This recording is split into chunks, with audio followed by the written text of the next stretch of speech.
বাড়ি থেকে রাগ করে বেরিয়ে যে আমাদের সাথে এমনটা হবে তা কিন্তু বুঝতে পারিনি। হ্যালো এভরিওয়ান, আমি হলাম রিয়া। তোমরা সবাই কেমন আছো? তোমরা নিশ্চয়ই আমার আগের ভিডিওতে দেখেছো যে আমাদের মাসি বাড়ি যাওয়ার কথা ছিল, কিন্তু এক বিশেষ কারণে আমরা যেতে পারিনি। আর এই কারণে আমার খুব মন খারাপ করছিল, তো আমি দিদিকে নিয়ে বেরিয়ে পড়লাম ঘুরতে যাওয়ার জন্য। তো আমরা ভেবেছিলাম যে আমরা একটা দোকানে যাব, সেখান থেকে বেশ কয়েকটা জিনিস কিনবো, কিন্তু সেগুড়ে বালি, দোকান খোলাই ছিল না। তাই আমরা রাস্তার মধ্যে পাগলের মতো ঘুরতে শুরু করেছিলাম। ঘুরতে ঘুরতে এক ফুচকাওয়ালা কাকুর সাথে দেখা হয়ে গিয়েছিল, ওনাকে দাঁড় করিয়ে ওনার থেকে কিছু ফুচকা খেয়েছিলাম আমরা। তারপরেই আমরা গিয়েছিলাম একটা ফুল দোকানে বেশ কয়েকটা ফুল গাছ কেনার জন্য।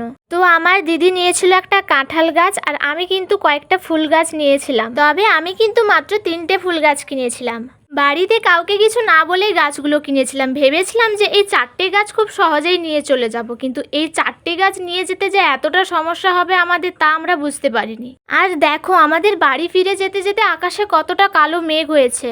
আমি তো ভাবছিলাম যে আমরা বাড়ি যেতেই পারবো না, কারণ এখনো অনেকটা রাস্তা বাকি আর আকাশে এতটা মেঘ উঠেছে।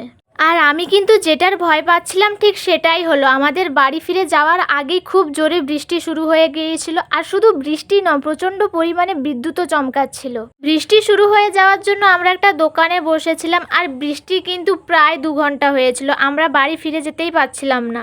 বৃষ্টিটা একটু কমার পরেই আমরা বৃষ্টিতে ভিজে ভিজে মাথায় পলিথিন নিয়ে কোনো রকমে বেরিয়ে চলে এসেছি। আর দেখো, এরকম পরিস্থিতিতেও আমার দিদির টিউশন পড়ানোর কথা মনে পড়ছিল। হঠাৎ করেই আমাকে বলে ওঠে যে বই বের করো। আর এইটা শুনেই তো আমার খুব হাসি পাচ্ছিল। আর ফিরে এসে দেখলাম যে আমাদের বাড়ি যাওয়ার রাস্তাটা কিন্তু প্রায় জলের মধ্যে ডুবে গিয়েছে। আর আমাদের বাড়ি আস্তে আস্তে দেখতেই পাচ্ছ যে সন্ধে হয়ে গিয়েছে। দেখা হবে পরের একটা ভিডিওতে। টাটা।